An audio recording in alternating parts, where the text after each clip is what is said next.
What's happening, everybody? Welcome to another episode here, the Side Guys Football Forum. I'm one of your co-hosts, Number the Side, joined as always by my good friend, my good buddy, the other half of the Side Guys, Ted the Side. And Ted, we did our last episode before the Combine started, but this episode, as of recording, Combine has, at least the practices, like the actual Combine position drills have happened now, have started to begin. We're seeing lots of, reactions to some 40 times. Your boy, Nate Higgins, who you talked about. Man, I said maybe. I said maybe 4-3, and he broke that. Yeah, that was pretty insane. We also had Chop Robinson, defensive end from Penn State. He posted a 4.59, if I remember correctly. And it was the first time that's happened for a player over 250 pounds since 2009, I think I want to say. It might have been 2008. But it was the year that Vernon Davis got drafted, because it was Vernon Davis who last did that. So. Well, and what the surprising thing is... 2006, my mistake. 2006. 2000. Oh, God, we're old. Yeah, that was a long time ago. We are so old, dude. But, I'm remembering now, because I was like, 2008 was Kentuan Barber for the Niners. 2009 was Michael Crabtree for the Niners. 2006. It was a little bit earlier than that. So it was something like Sporting News or Bleacher Report or somebody like that did a series on Twitter where it was like, here's what your favorite NFL player, ran in the 40. And Micah Parsons ran like a 4.45 or something insane like that. And I was like, how did I not call Micah Parsons being that good? I remember because I was like, oh, that's right. I didn't know if he was an edge rusher or an inside linebacker. And that's why I kind of dropped him. I'm like, who knew he could be amazing at both? I hate the Cowboys so much. Very, very true. And yeah, so lots of fun with all the 40-yard dashes, and Braden Fisk, the defensive tackle out of Florida State, who's killing it in his position drills as well, also posted a very good 40 times. So we've been seeing a lot of things that have been good so far through the first 2 days of Combine practice drills. We got the big show on Saturday. As of recording, it is still Friday, but tomorrow when this drops, you'll be watching probably the quarterbacks, the running backs, and receivers all on Saturday. So I mean, that should be a lot of fun for sure. And you can bet, by the way, if you saw it. So I don't know if you saw it on social media, but there's those clips of Michael Penix Jr. and JJ McCarthy throwing in like the lobby of the hotel where they're just like, that's a PR thing.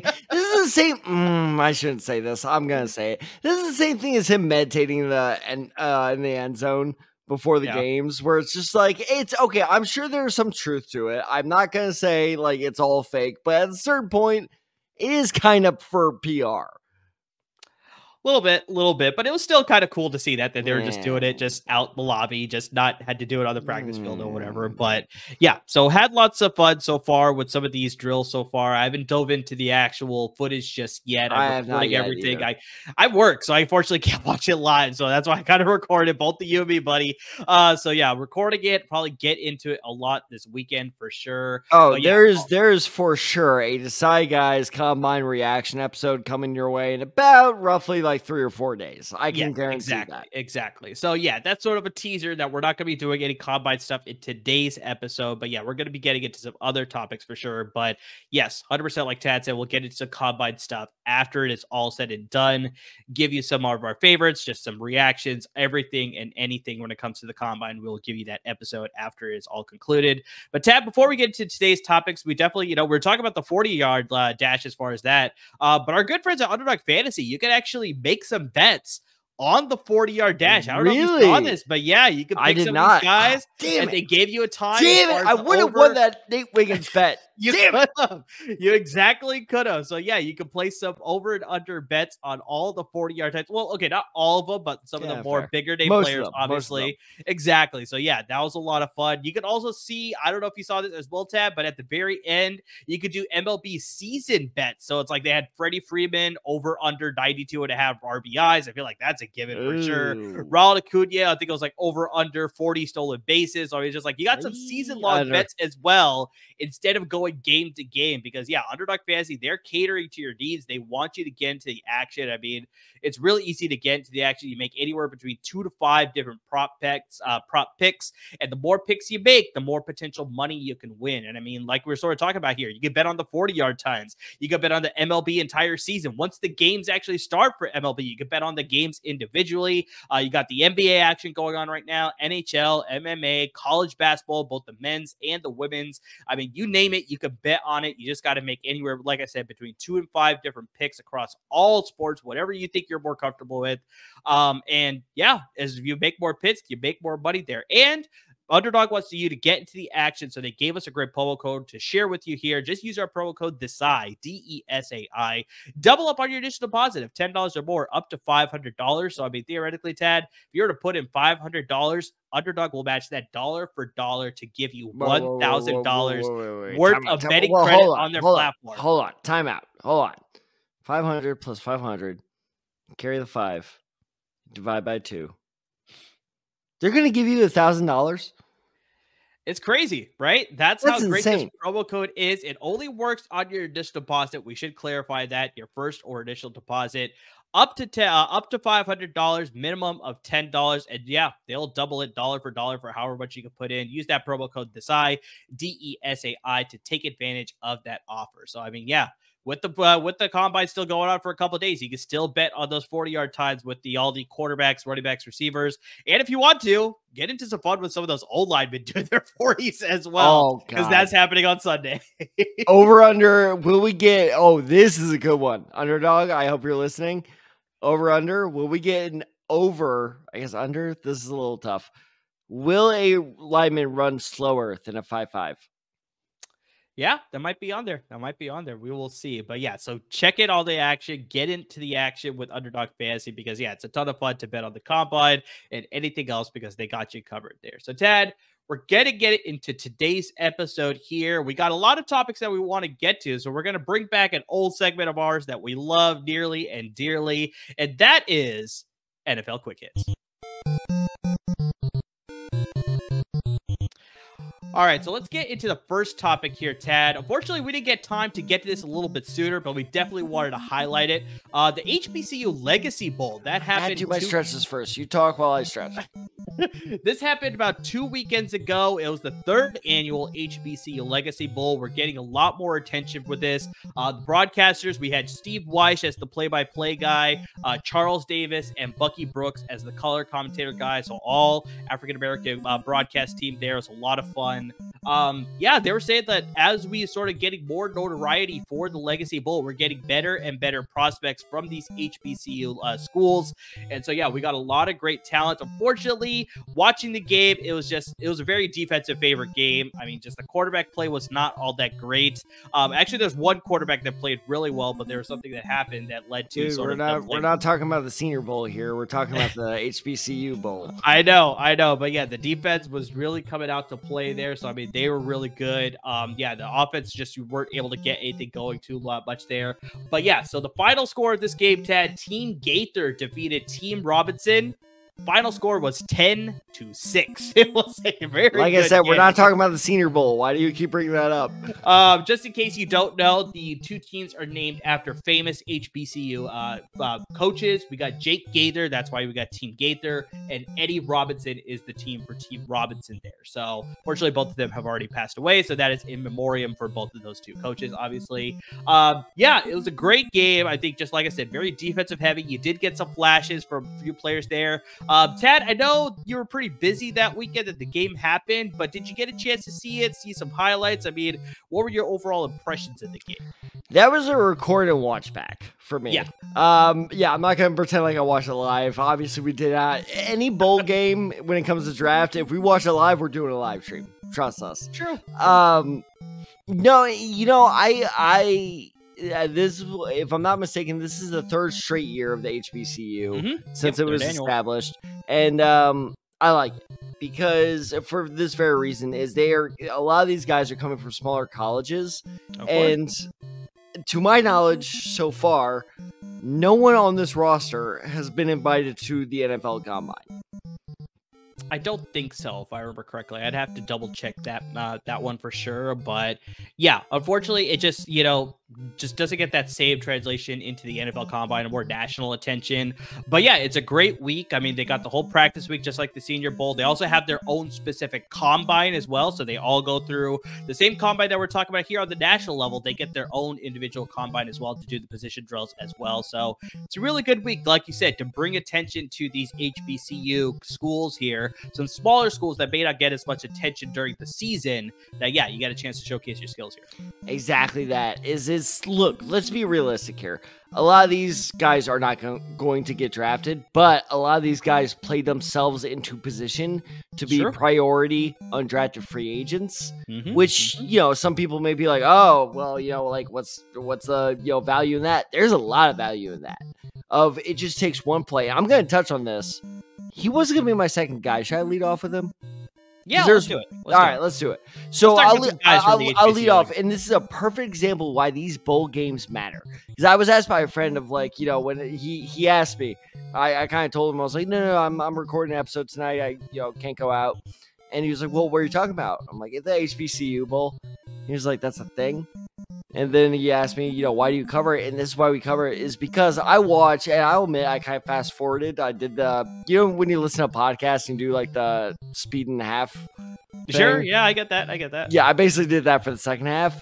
But there was one, but this is the beauty of bowl games like this, of, showcases like this, is there was one play where I was like, whoa, that looked good. I paused it, I rewound it. And then I played it again, at normal speed. I'm like, ooh, this guy's interesting. I'm not joking. It took me 45 minutes to track down who this guy was. His name is Ian Wheeler. Ooh, Ian Wheeler. I like this name. Ian Wheeler, a running back out of Howard. He is 5'11", 205 pounds. He only really had one good play in the fourth quarter, where he took a handoff in the in the shotgun, and he just looked kind of the way he was running. I was like, ooh, okay. I see it was about a 12-yard run for a first down, but still, I was like, in his own territory, by the way, and I was like, okay, I like this. And the only clues I had was, and this is my journalism background, was he was number 27. He was playing for which team was wearing green? That was Team Robinson, I believe. There you go. So he was playing for Team Robinson. That's the only clue I had. Sure. So I had to track him down. It actually took more work than I thought, but he impressed me so much with that one run.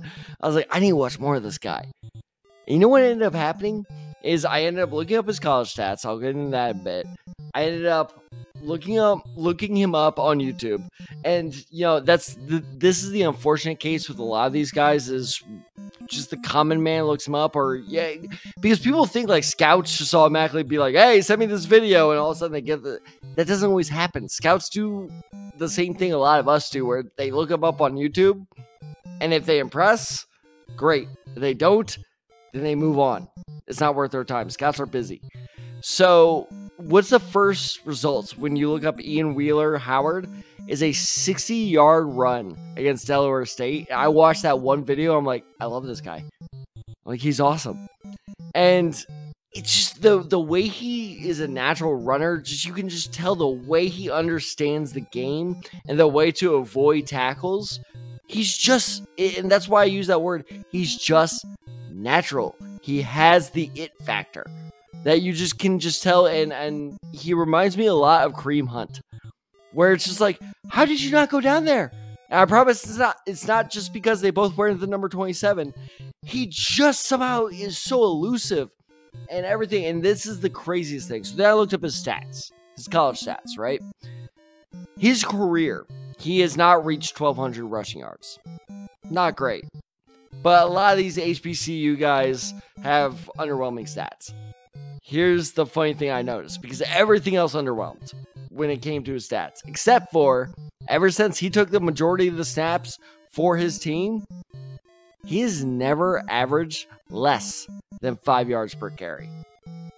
That's fair. That's a really good stat to bring up. I never would have recognized this if it weren't for that one play. Yeah. That one play. And that is why I love the draft process. It's like, if you take advantage of that one opportunity, you get discovered. I'm not saying this guy's going to get drafted, although he could be. It wouldn't shock me if he was a little 6th or 7th round pick. But I am telling you, look out for this Howard running back, Ian Wheeler. Bookmark it. No, I really like Ian Wheeler because, yeah, when I was watching the game, too, like, outside of just, like, that big play in the 4th quarter, just overall, I just liked his running style. It seemed like that's what I mean, right? It's just the way you can just tell the way he feels the game. It seemed at times that he was also going to get stopped by the defense, but then he'd find a way to just slip away and then gain extra yardage. It just seemed like a physical running back as well. And the one thing as well, Tad, is that he was a very versatile playmaker back in his time at Howard. So not only was he a running back for them, but he also was a receiver and a kick returner as well. So he was getting a lot of all-purpose yards for that team. So like you said, maybe he won't get drafted, but I mean, he will find a spot on a practice squad, possibly even an active roster, because he's willing to do everything. So I mean, yeah, I really hope that Ian Wheeler gets a shot with a team there because, yeah, I think he's got a lot of talent to bring to an NFL squad. I brought this up earlier. The quarterback play wasn't all that great because, unfortunately, this quarterback got hurt on the very first drive of the game, and that is Davius Richards, the quarterback out of North Carolina Central. I mean, he was the 2023 Deacon Jones Trophy winner, which is awarded to the Black College Football Player of the Year. So all of the HBCUs, he is the Player of the Year out of all of them. He shared the honor with a fellow quarterback who played in this game as well, Jeremy Musa from Florida A&M. But just, yeah, look at these career stats, Tad. 8,968 passing yards, 73 touchdowns, 29 interceptions, 2,575 rushing yards, and 44 rushing touchdowns. I mean, the guy was clearly like a one-man show back during his days at North Carolina Central, and he looked exactly like that in the very opening drive in this HBCU Legacy Bowl. He looked fantastic. He had a couple nice throws. He was hitting his receivers in stride. He was doing the RPO action. That's how he scored the touchdown. But unfortunately, that's also how he got hurt. He scrambled into the touchdown. He just got wrapped up, just unfortunately a little too wrong. He rolled his ankle. They took him out of the game very quickly. We weren't able to determine the severity of the injury, but just, yeah, he had to leave right after that game. He had a very successful drive. And with that drive, Tad, like we sort of talked about, just overall the play on offense was not all that great. Davius Richards ended up being the offensive player of the game because he was probably the best looking prospect in this game, even though he only played in one drive. And so he has a chance to be the first quarterback to be drafted from an HBCU in over 18 years. The very last HBCU quarterback to be drafted. We brought this name up before during the trivia episode that we did with you, Tad. Tavares Jackson was the last HBCU quarterback to be drafted. Alabama State. Out of what? Alabama State. That is exactly the school. Very good on you. Nice on there. Do you remember which round he went in? Oh, fuck. Oh, come on. You can't just give me the win. Yeah, well, it's still impressive. I'm giving you that. I didn't realize you'd get me Alabama State there, but just, yeah. Do I get bonus points if I can say the mascot? Sure, why not? Jaguars? I have no idea what the I'm on it. All right. Sixth round? No, he was a second round. What? He was number 64 overall out of Alabama. Is he at least drafted by the Vikings? I believe he was drafted. Oh, thank God. Okay, at least I get that. He was the last quarterback to be drafted from an HBCU school. And so, yeah, hopefully this guy, Davius Richards, can be drafted some point during the draft because, yeah, I think he's got a lot of talent. He showcased it in that one drive that he had. I really wish he could have played more. We could have seen a lot more from him in that game. But just, yeah, he unfortunately got hurt. So, yeah, had to go out in that game there. All right, I was close with the Jaguars. These are both animals that hurt people.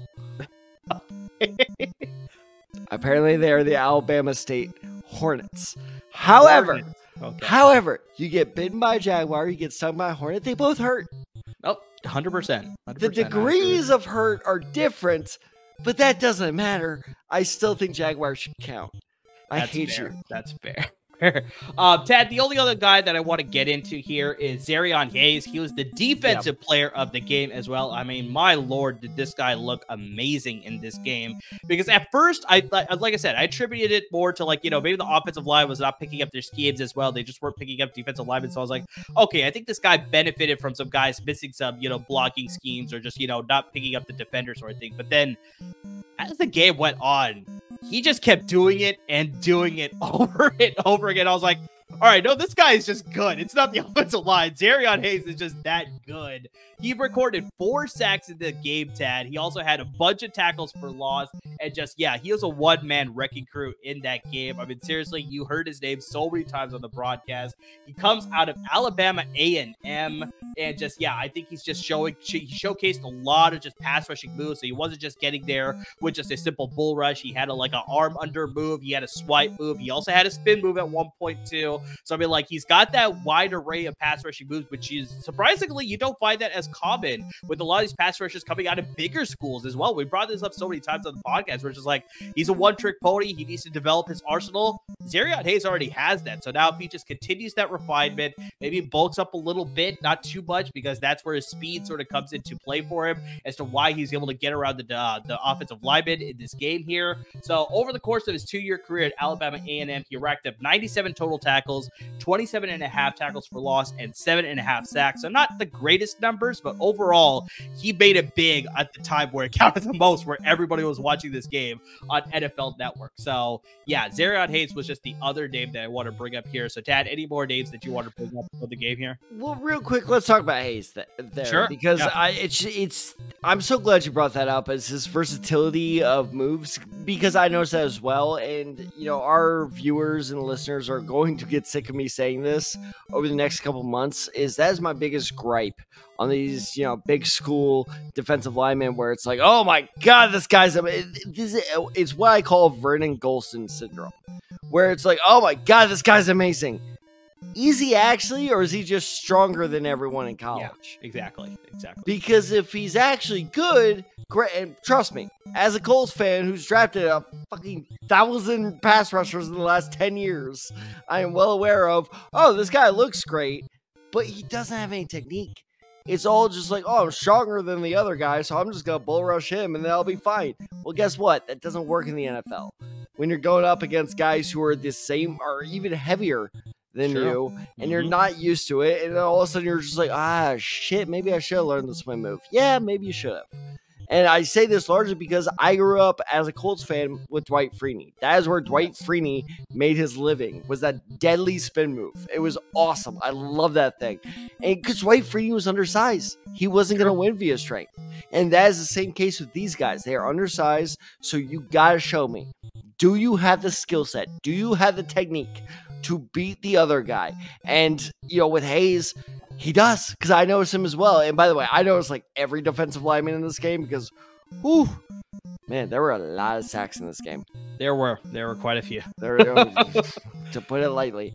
So no, I like Hayes a lot. The final guy I'll bring up in this game, and this is, in my opinion, who should have been the MVP, is Brendan Brown, the tight end out of Howard. Howard is a good school, man.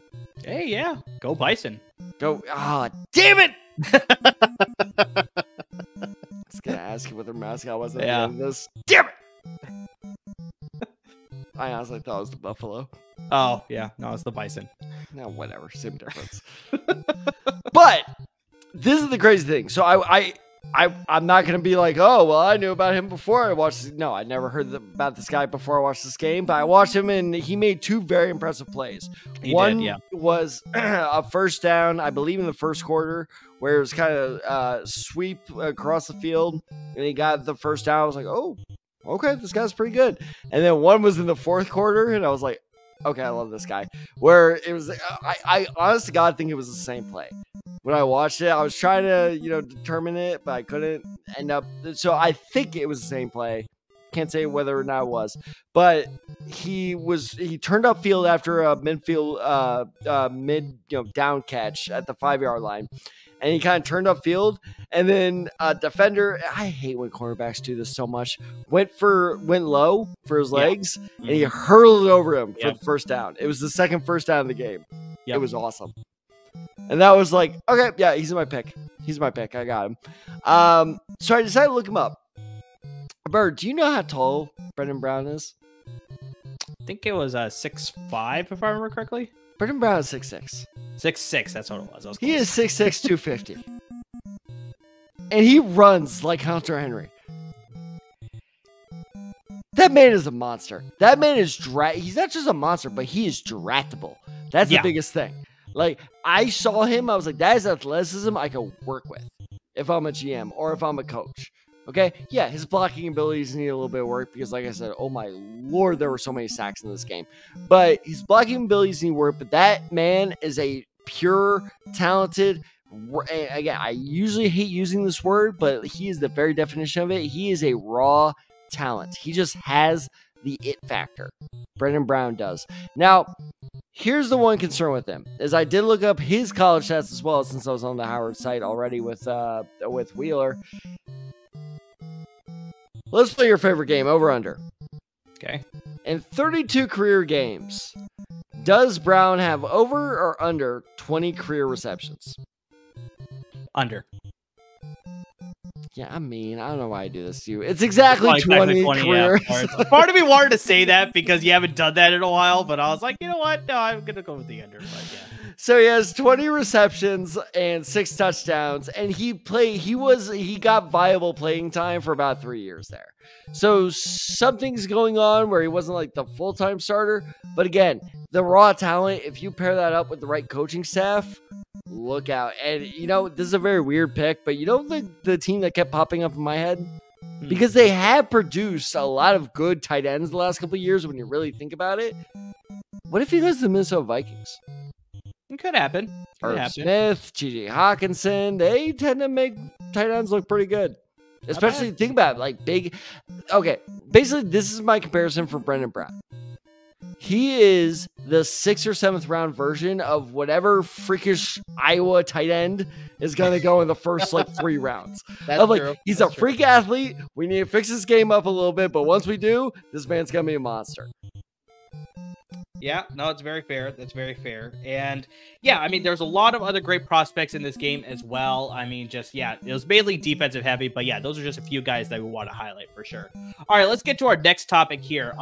Franchise tag deadline is happening on Tuesday, Tad. So we got couple guys here that have already been tagged. We're going to highlight those guys. T. Higgins, the wide receiver in Cincinnati Bengals. He has been confirmed to get the franchise tag. He's going to be getting $21.816 million with that tag he's going to be playing on. L'Jarius Sneed, the defensive back with the Kansas City Chiefs. He has been officially tagged as well by the Kansas City Chiefs with a $19.8 million salary coming his way. He has been seeking a trade. Like, the team has given him permission to seek a trade, so we'll see how that goes as far as whether he'll remain a Chief or whether he'll be traded during this offseason. A few guys that have been reported to possibly get the tag, but nothing has been confirmed yet. Brian Burns, the edge rusher for the Carolina Panthers, he is reported to be getting the tag as well. Justin Matabuke, the defensive tackle with the Baltimore Ravens. All right, so I'm going to need you to say that one more time. Matabuke. Jason Statham. Got it. Antoine Winfield Jr., the safety for the Tampa Bay Buccaneers, is also reported to possibly get the tag as well. So, yeah, we'll see what happens with those 3 guys or anybody else. But, Tad, out of those names here, who do you think is more likely to get the tag? And then if you don't think any of them will get the tag, just what's another name that you could see as a possible tag candidate with all the other teams? Well, so I'm going to redirect that question a bit. I'm going to do the presidential candidate approach. Just let me answer your question by answering a totally different question. Let's talk about the tags that have been reported so far. Yeah, that's fair. Let's talk about those 2, yeah. Because they're interesting to me. So with T. Higgins, you look at what the Bengals' other free agents are. They're DJ Reader, the defensive tackle, Tyler Boyd, the other receiver, obviously. Why did I do this to myself? Chidobe Awuzie. Oh, son of a bitch! Is it really? Whoa. Can we get back check on that? Jose. Are you sure? Yeah. Nope. Wait. What is it? Chidobe Awuzie. Chidobe, are you sure? Yes. Damn it. Awuzie is a free agent. You didn't say that right. What? Awuzie. Let's keep it moving though. Let's get this going. I hate you so much. Anyway, all those guys are free agents, and I know a lot of people are saying, well, why would you pay T. Higgins, $21 million to stay and let all those guys walk? Because chances are they're not going to re-sign any of those guys because they really only have enough free agency to sign one other big free agent, and all those guys are apparently asking for a lot of money, riding the Bengals' success. I'm not saying that's a bad thing for those players. Yeah, your team does well. You deserve to be paid off that. That's fair. I think this was a very smart move by the Bengals, and therefore, one, I did not think they were going to make. So, why Higgins? We're going to lose Boyd. Higgins is better than Boyd. That's why. That's true. That's why. Higgins stretches the field. Boyd is a short, possession receiver. Boyd's replaceable. Reader's replaceable. Uzier? There you go. There you go. Second time's the charm. He's replaceable. I'm not saying they're replaceable immediately, but especially in this year's, and I think you're going to see a lot of this with the franchise tags moving forward, is a lot of these players that are valuable. I'm not saying any of those guys are overrated. I'm not saying any of them are bad, but a lot of these guys that are valuable, this year's draft class is so deep. It's like, okay, we draft this guy in the second or third round. He's going to be DJ Reader in 2 or 3 years. And I think that's why you're going to see a lot of surprise walk-ons. And, speaking of surprise walk-ons, let's talk about these next two guys, L'Jarius Sneed. I would love to have this conversation with you. So, like you mentioned, L'Jarius Sneed, the Chiefs have reportedly, has it been confirmed yet, or is it still just reportedly?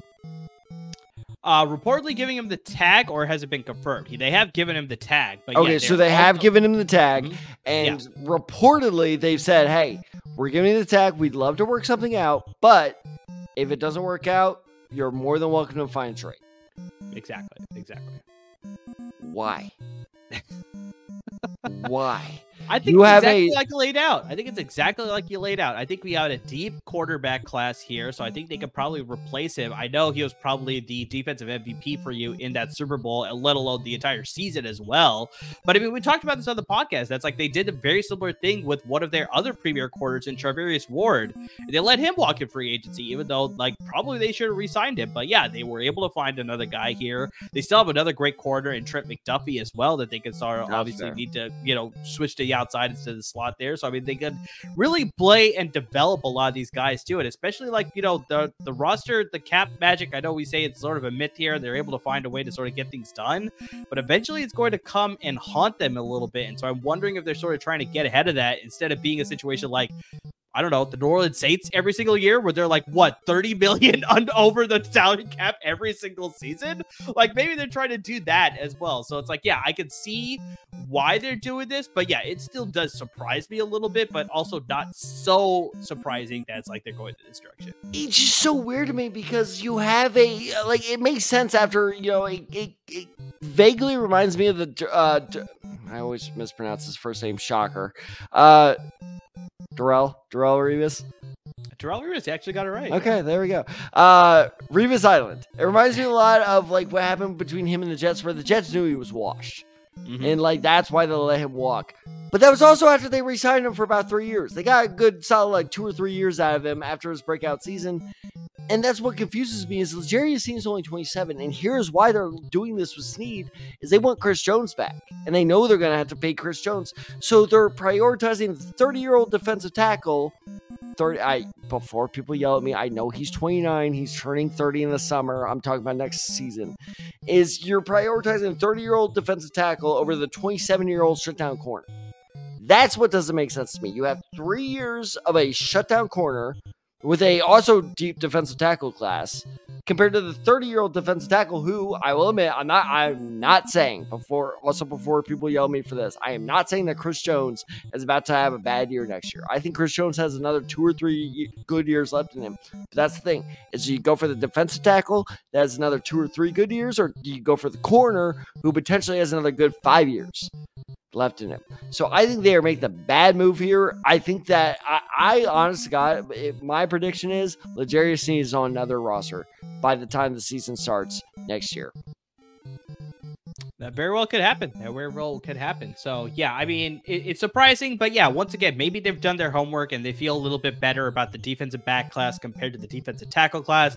I know there's a lot of guys at the top of the list for the defensive tackles, but just maybe by the time they pick, they just feel like they won't get good value there. So maybe that's why they're pricing more defensive backs as opposed to defensive tackles. So that's why they're letting Sneed walk, and then they're going to re-sign Chris Jones. Maybe they're not going to re-sign either. I really have no idea what they're going to do. That would be worst case scenario if they don't sign. would be very interesting to see. But just, we'll see how it all plays out. But yeah, it would surprise me at all if they decide to ship off L'Jarius Sneed to another team, or, just let him play on the tag and he'll sort of use it as like, you know what? You don't want to pay me? I'm going to play so fantastic this year that next year I'm really going to cash it in offseason. So that's not a bad approach. Yeah. So the other one I want to talk about was Antoine Winfield. That one was fascinating. And for this reason, I don't care about Antoine Winfield. He's a fine safety. He's good. Tampa Bay, relax in the comments. He's good. But to me, the more interesting part of that was, goodbye, Mike Evans. That, to me, that was, if you do not tag Mike Evans, he is gone. And here's why. It's because they are trying to re-sign Baker Mayfield. I'll touch on that in a bit. But Mike Evans is openly, well, I shouldn't say he has openly admitted, but there have been leaks, a.k.a. he told his agent to leak this, is he wants $25 million a year.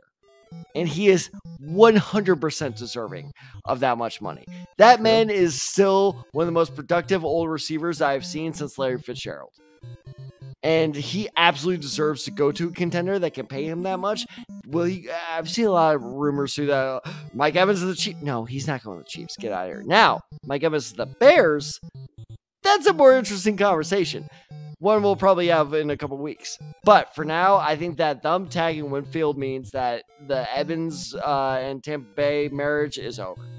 I don't think they're going to, dole out a whole lot of money to sign him, because Tampa Bay is a very well-run organization and they recognize value where it is. I think they are going to divert most of their money toward re-signing Baker Mayfield, because they realize all of a sudden, if they don't get him back, they are in just as bad a shape as the Patriots, as the Commanders, and as the Bears. What's the difference between those three teams and the Buccaneers? The Buccaneers aren't in the top 10 of the NFL draft. And so I think they are prioritizing signing Baker Mayfield. But I think there's a possibility. There's a possibility Mike Evans goes back to Tampa Bay. But a rumor, as of today of recording, just broke that apparently the New England Patriots are going hard after Baker Mayfield. So, if Baker Mayfield leaves the Tampa Bay Buccaneers, that is the nail in the coffin for Mike Evans. Why the world would he ever go back to that team without Baker Mayfield? I think that they are in a very, very tough situation. It is a chess game for Tampa Bay in the next couple of weeks. It is going to be so much fun to watch. Yeah, I know they sort of said that they're letting Mike Evans sort of explore free agency. It's not a done deal that he's not going to be coming back to Tampa Bay, but I think he just wants to sort of explore free agency, see what sort of other offers are out there. But just, there's a team that's willing to shell out, like you said, his, a possibility of getting $25 million a year.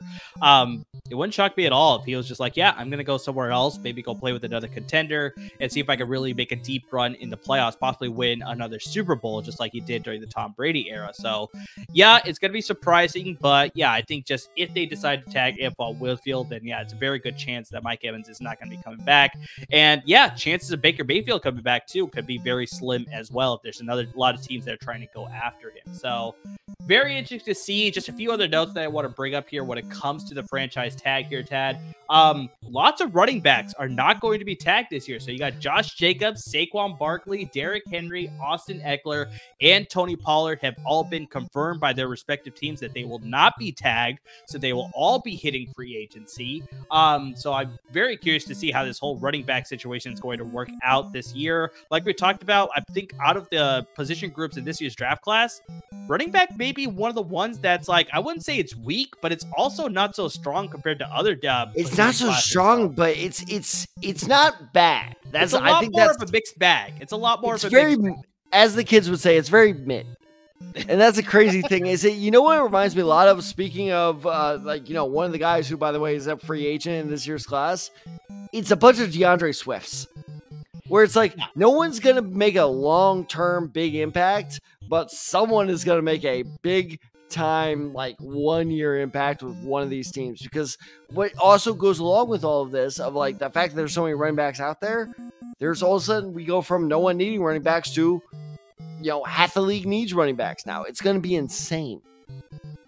Yeah, and just a very curious thing, too, is just that with a lot of these teams going by these committee approaches, it's like, yeah, some of these guys can get these shorter deals and be part of a committee, but just there's also that less opportunity for a running back of these guys' caliber to sort of be that bell cow with the team now. It's just like, that's just sort of going far, and few teams are sort of going with that role. So, yeah, it's going to be very interesting to see how this all plays out, because, yeah, if you're only looking for a running back to add to your committee, do you need to pay that much for some of these free agent running backs? I think this is exactly what the draft is then for, especially with the very mixed bag. Just you're not sure exactly what you're going to get. You just get a guy to be part of a committee. It doesn't need to be your lead back. So I think that might be better suited for some of these teams. So very interesting to see how this all plays out for sure. But one guy I do want to bring up, Tad, as far as like a possible tag candidate, is a guy from your team, and that's Michael Pittman Jr. So I mean, there's a rumor out there that's like the Colts do want to keep him. They're trying to do everything in their power to do that, but I don't know if they'll get a deal done by Tuesday. And so I think there's a good chance that he'll get the tag on Tuesday to just extend that deadline to give the Colts a little bit more time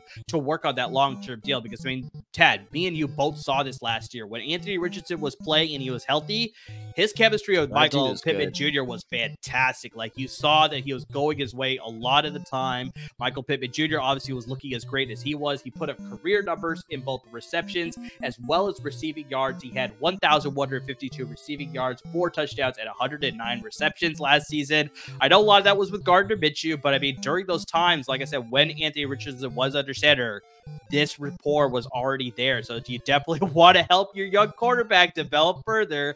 Keep the guy that he was going to in the passing game. So I 100% think Michael Pittman will probably be tagged, if not reach a long-term deal by Tuesday, because they want that little bit more leeway to give him that long-term deal.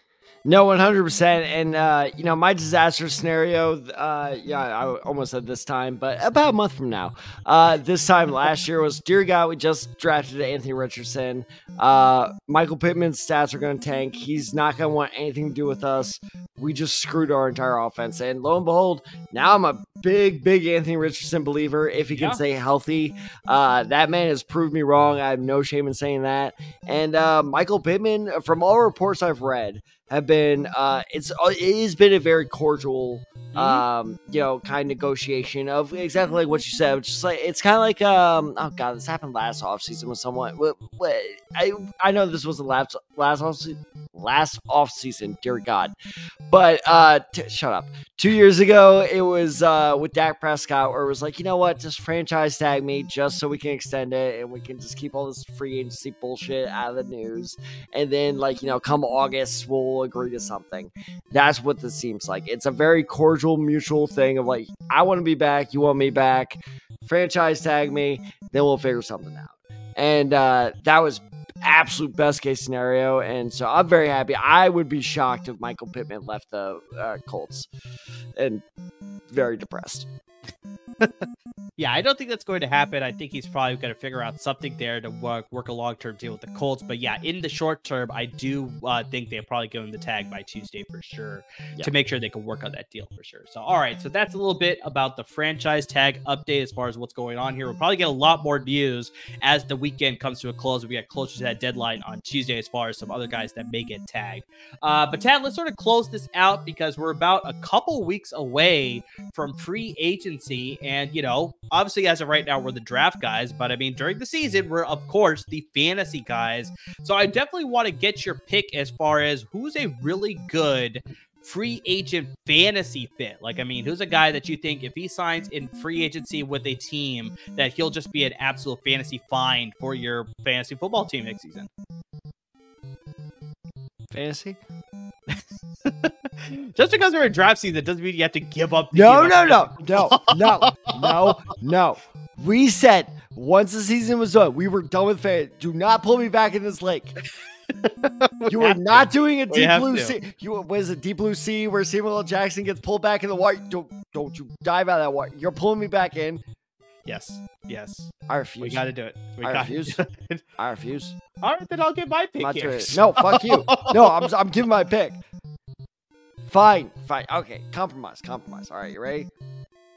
I will give you one interesting fantasy pick if I can give 2 good defensive free agency fits. As long as you're quick about it.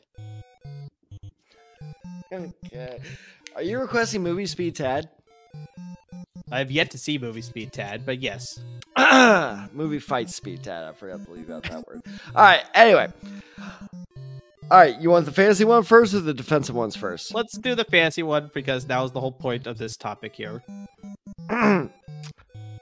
So, like you said, as the fantasy landscape is completely changing with this enormous change of running backs across the league, there is a ton of running back fits that is very interesting for everyone. I almost went Derrick Henry to the Eagles. That's right, not to the Ravens, as is the most popular prediction by a certain someone, but to the Eagles. Now, I thought about that a little bit. I don't think Derrick Henry is quite the dual threat that he could be, or that the Eagles need him to be, so I don't like that fit as much as I do like him with the Ravens. He is definitely a better fit with Baltimore than he is in Philadelphia. So I really thought, who is the best fit with a potential new team needing a running back? And then it hit me. Who is a free agent running back? Tony Pollard. Who is also a free agent running back? Josh Jacobs. Josh Jacobs signing with the Dallas Cowboys as a replacement to Tony Pollard. What was Tony Pollard's main problem? Was that he was not as physical as Ezekiel Elliott, and therefore that whole offensive scheme kind of fell apart because they couldn't really I was doing so well. They couldn't do the run game the same way they did under Ezekiel Elliott with that kind of physical type of running inside the guards, the A gap, the B gap, that type of approach. They couldn't do that with Tony Pollard on an every down scheme. That's what made Tony Pollard so good, is that he was a change of pace back. He's not an every down back. Josh Jacobs is an every down back when in the right system. He's already proven that. So Josh Jacobs with the Dallas Cowboys is an A+ fit, as much as I hate to say it. I think if Josh Jacobs signs with the Dallas Cowboys, which is a very real possibility, it's a big name that Jerry Jones loves. People in Dallas are going to love it because, my God, do they hate Pollard down here right now. It's a win-win for both sides. That would be a fantasy gold mine, in my opinion. All right, my two defensive guys real quick. My two not fantasy guys. I have one defensive guy. I ruined the joke. Okay. My one non-fantasy offensive guy is Tyron Smith to the Chiefs. Yeah, okay. I like that pick. You have one of the best tackles of our generation. And I really do mean that. That guy is a first ballot Hall of Famer. He is so good. But unfortunately, he's been dealing with injuries recently, although he is coming off a relatively healthy year, so props to him. But the Cowboys don't want to pay him. I think he's going to move on. I think he's going to be willing to take a pay cut for the ring. He has yet to win a Super Bowl ring in his career. I think he will go there. But think about it this way, to put it in terms of fantasy, Isaiah Pacheco's fantasy value soars up. And they signed Tyron Smith. Tyron Smith, Joe Tooney, Trey Smith, Creed Humphrey. Who's the other tackle? I don't know. Donovan Smith, I think, is the other tackle. Yeah, the right tackle is Donovan Smith. Yeah. Dude, that's the best offensive line in football. So that would be very interesting. I think Tyron Smith to the Chiefs. And, all right, extra bonus pick for you. It's not quite free agency, but it's offseason. Remember, breaking news, we just had a trade. L'Jarius Sneed is traded to the Indianapolis Colts for a second-round pick, a third-round pick, and Blake Freeland. Okay. We address our cornerback need, and then we either take the best pass rusher or the best receiver who is available in the first round of this year's draft. It's the best of both worlds. And the Chiefs get the offensive line depth they need. Oh, yeah, great move. Who says no? Great move. Make your offensive line that much worse and get Anthony Richardson hurt again. That's a fantastic move. He's gonna get hurt anyways. He's gonna get. It's fine. Please still give him a better insurance policy instead of trading one of your promising offensive linemen to Blake Freeland. No, you're right. Blake Freeland was really the anchor of that offensive line. I'm not saying he was the anchor, but I think he could have been developed a little bit better. But just why are you taking away from a position of weakness and making it worse? Because we can get L'Jarius Sneed. He's next Josh Norman. Okay, sure. But okay, interesting trade move. I don't think it'll happen, but Colts defense number 1 in fantasy next year. Wow. Okay. Yeah, you're really drinking the Kool-Aid on that one for sure. Bucket. All right, so I'm gonna get to my 2 picks here for free agency best fits here. This one's already been in the news, so that's why I gave another pick as well. But just Saquon signing with the Texans. So I feel like that's written in the books at this point.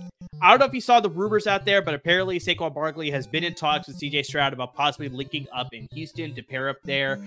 Both Devin Singletary and Dare Ogunbowale, their running backs on their roster right now, are both going to be free agents. The only raw running back on their active roster right now is going to be Dameon Pierce, so they definitely are going to address the running back position. I don't know if they'll be through free agency. Maybe they'll do it through the draft, but like we talked about, this running back draft class is probably not the strongest if you're looking for a very strong lead running back, or at least a 1A to a 1B in Dameon Pierce now. So I think they go with that sort of option here in free agency. They spend a little bit of money, get CJ Stroud, a guy that can sort of amp up that offense just that much more in Saquon Barkley. I mean, we saw some good running lanes for Devin Singletary. He had a resurgent season after sort of being undermined and sort of just, falling through the wayside in Buffalo. Going to Houston now, he was able to sort of really reassess himself and become that guy that we saw when he's coming out of the draft. And just now he's hitting free agency. Who knows if he'll come back, but just, yeah, Saquon Barkley with all those running lanes that Houston was able to bring up for Devin Singletary, dangerous for you, my friend.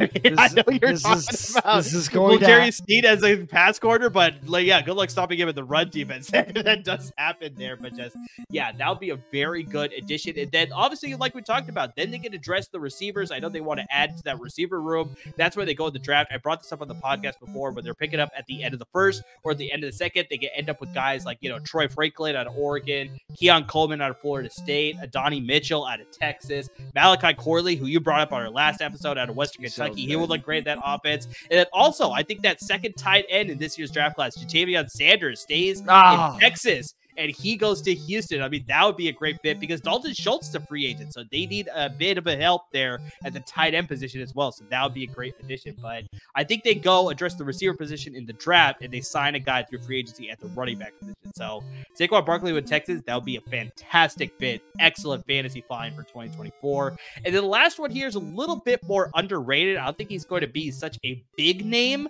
but I think with the need that this team has at this position, I think he'll become a sort of like, a guy that you could depend on as the season goes along. And as the Cincinnati Bengals, they'll sign Jonnu Smith, the tight end currently with the Atlanta Falcons. Don't do the Bengals tight end trap again. I think I have to do it. You're doing it again. You fell for Irv Smith last year. That is true. I did fall for the Irv Smith thing last year, but that's why I'm saying it's not going to be a huge signing. Like, it's not going to be a Saquon Barkley, the Texas type of signing, but it is going to be a dependable signing that I think can chip in a good solid amount of points each and every week. Because here's the crazy thing, Tad.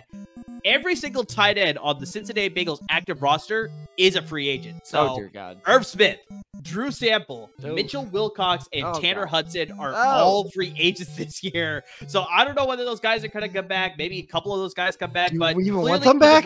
But that's the thing, too. Do you want any of these guys to come back to be the lead position player at the tight end position for you?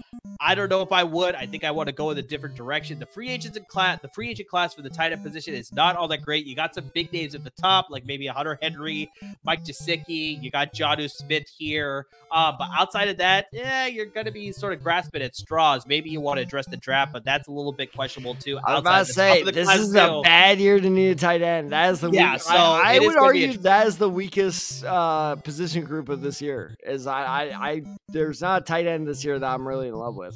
Brock Bowers, but I mean, outside of Brock Bowers and Jatavion Sanders, it's like outside of that, it's like, you got guys with some potential, but just like, not that proven guy that's like, you're not going to get Sam Laporta in this year's draft outside of those top two guys. So I think that's the big thing here. So I think they go with Jonnu Smith, who actually had his best career season, with the Atlanta Falcons. Obviously, with them not using Kyle Pitts at all, they ended up using Jonnu Smith a little bit more. He set a career high in receptions and receiving yards with the Falcons last season. Obviously, I think with the addition of Raheem Morris to that coaching staff, I think they want to go a different direction. Use the playmakers that they actually have on the team instead of going with this weird, backups that actually look better than the starters sort of thing. So I think Kyle Pitts will get a lot more play in Atlanta compared to Jonnu Smith. So I don't doubt that he's going to be looking for a new home.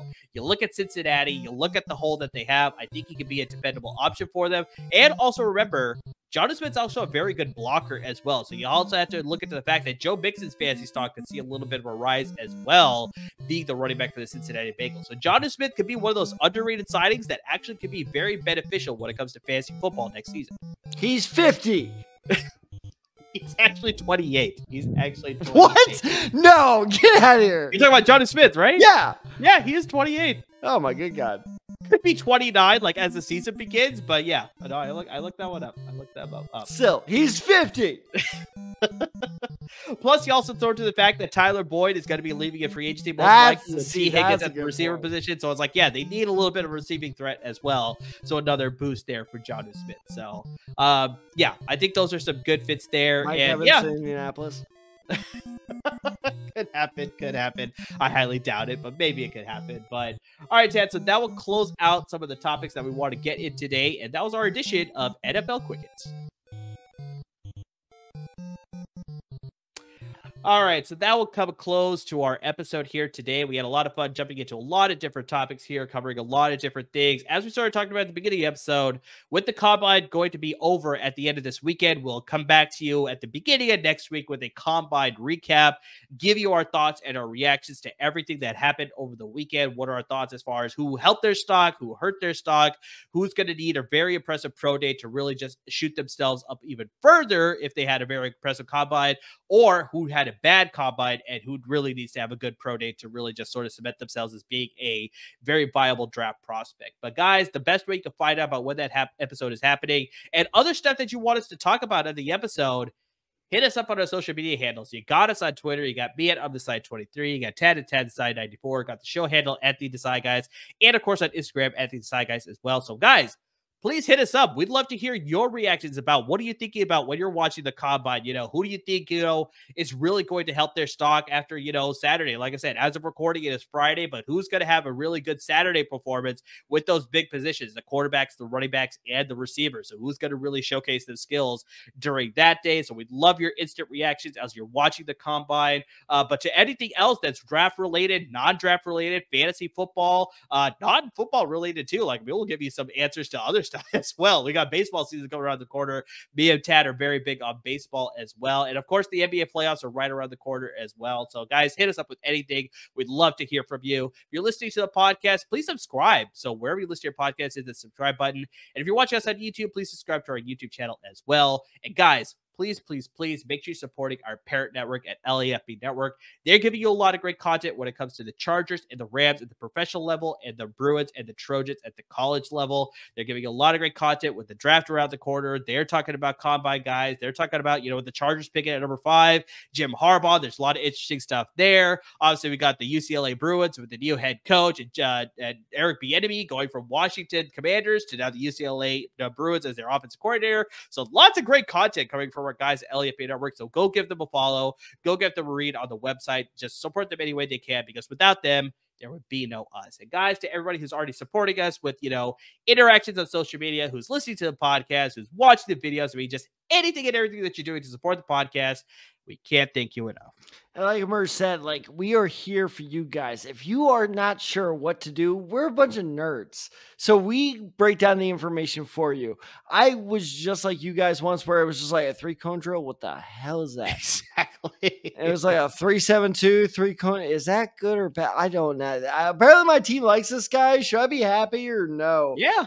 We are there for you. We will tell you, yeah, no, that's a good fit. You should be happy. Or, yeah, no, that's not great. And, hopefully not send you in downward depression, and hoping to God your injury-prone quarterback won't be hurt come October. Anyway, point being is, we are here for you to break down any results you want us to from the NFL Combine. So any, numbers that you quite don't understand, any rumors that you've heard, the Caleb Williams, we addressed this earlier in the company Slack of Caleb Williams is not doing the medical checks. What's going on with that?